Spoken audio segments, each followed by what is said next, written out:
Hello, and welcome to episode 162 of Rivers Arcade Review. My name is Ed.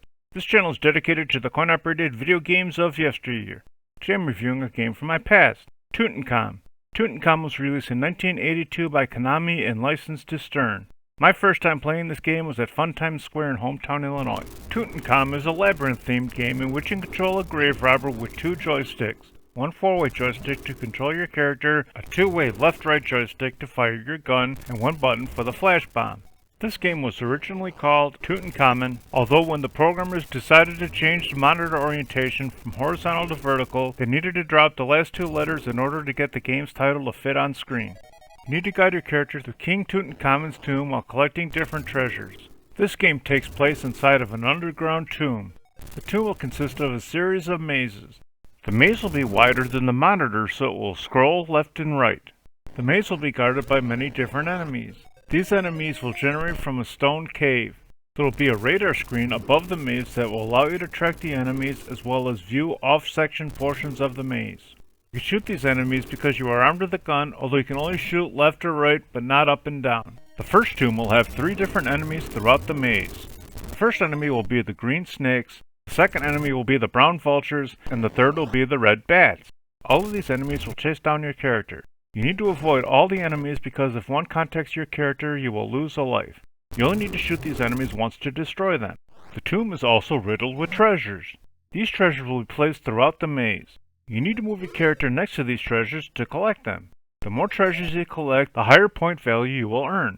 You need to use caution when collecting these items because they may be placed in dead ends of the maze where you are unable to shoot the enemies so you can be cornered. Also hidden within the maze will be a key.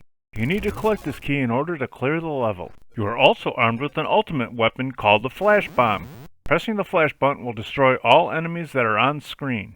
You need to use this weapon sparingly because you are limited to 1 flash bomb per game, although management has the option to allow for a new flash bomb for every new life.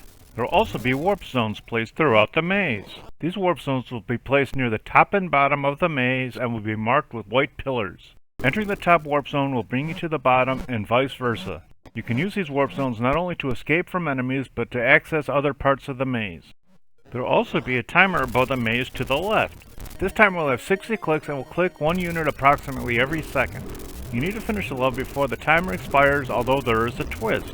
When the timer expires, you will not die immediately, but instead, you will no longer be able to fire your gun. You will still be able to traverse the maze as well as use the flash bomb in an attempt to reach the end. Once you reach the end of the maze, you will come upon a locked door. If you collect the key from the maze, contacting the locked door will cause it to open. You cannot unlock this door without the key.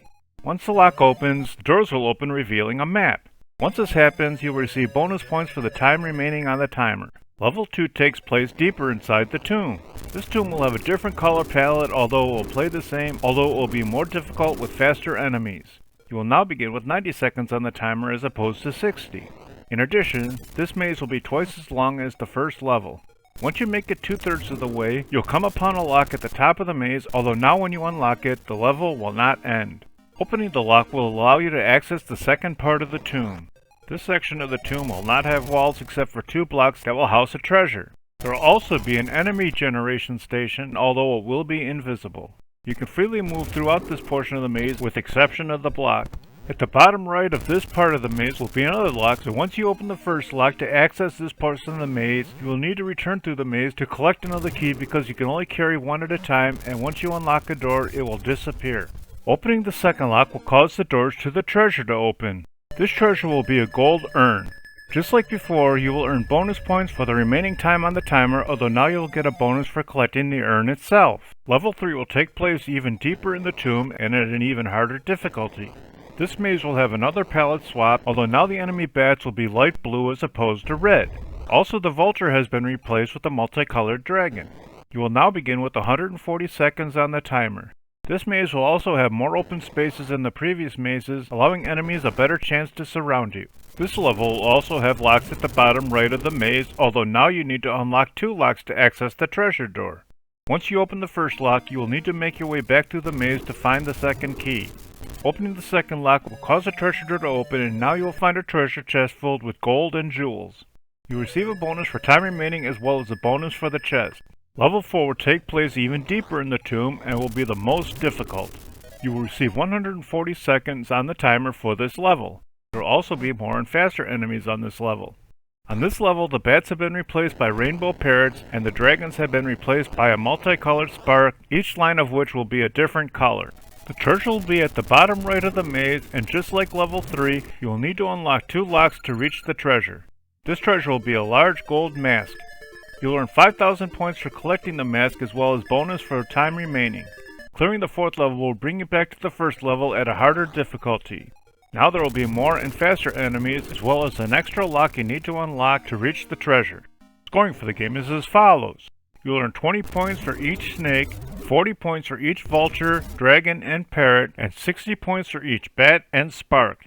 You'll earn 80 points per second remaining on the timer for clearing the level, although it will appear to be more because it clicks off 4 units at a time until there are 3 or less, then the last few will click off, although you will earn full points.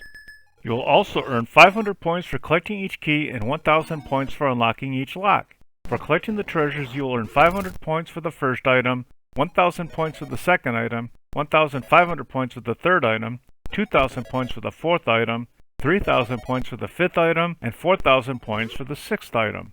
For collecting the end of the level treasures, you will earn 1,000 points for the urn, 2,000 points for the treasure chest, and 5,000 points for collecting the gold mask, although you will earn no points for collecting the first map.